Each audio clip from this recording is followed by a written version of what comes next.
So the first thing I want to cover is a lot of the paleo people, well not paleo, I'm sorry, carnivore folks think that, this is how our ancestors ate.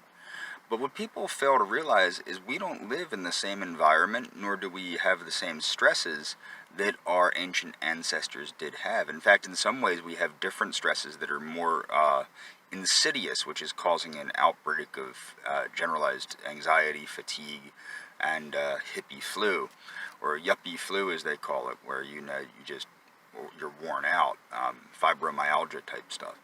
But the thing is, why is this? Why is eating the way our ancestors did not constructive today?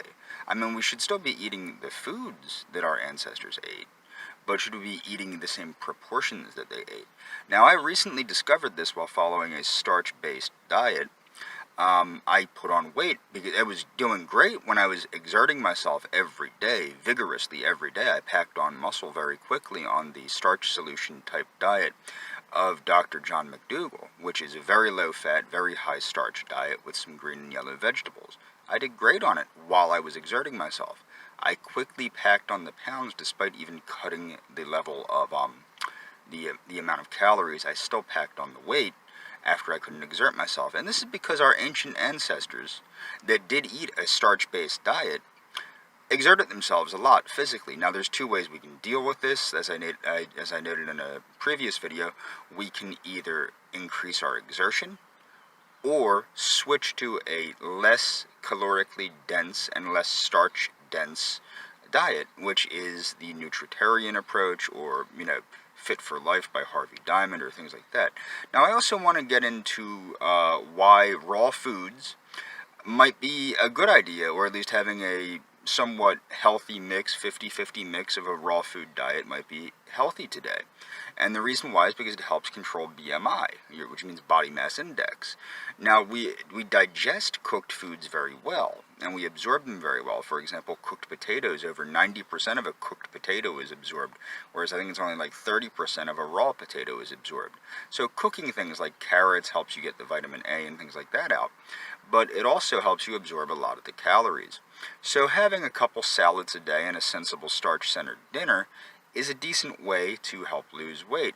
Now, I don't fully follow a nutritarian approach because I have a lot of beans on my salads. So I am still getting starch, but I'm also upping the protein. So that's not nutritarian in a sense. It is, however, a different approach than the starch-centered, where starch was the main part of the meal in the McDougall method. But I didn't completely drop the starch.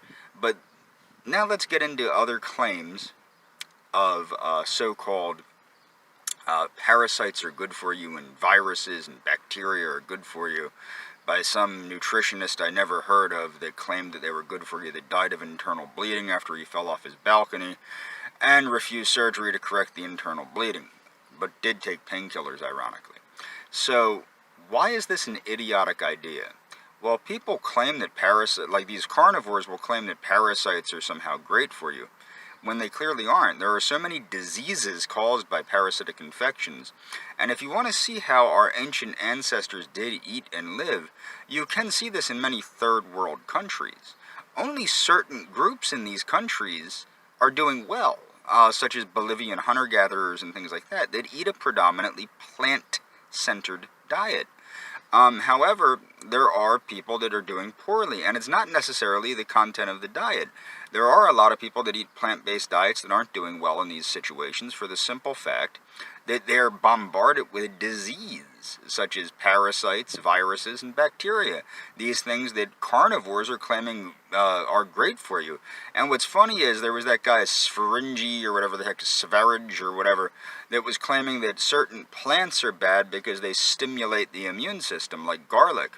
Well, if you're going to claim, and I'm not saying he did, but the carnivores, if you're going to claim plants are bad because they stimulate the immune system, what do you think happens from an overabundance of protein, especially dairy protein, and an overabundance of things like bacteria, parasites, things like that? This stimulates the immune system. But they also carry pathogens and things like that on their own that cause illness and death.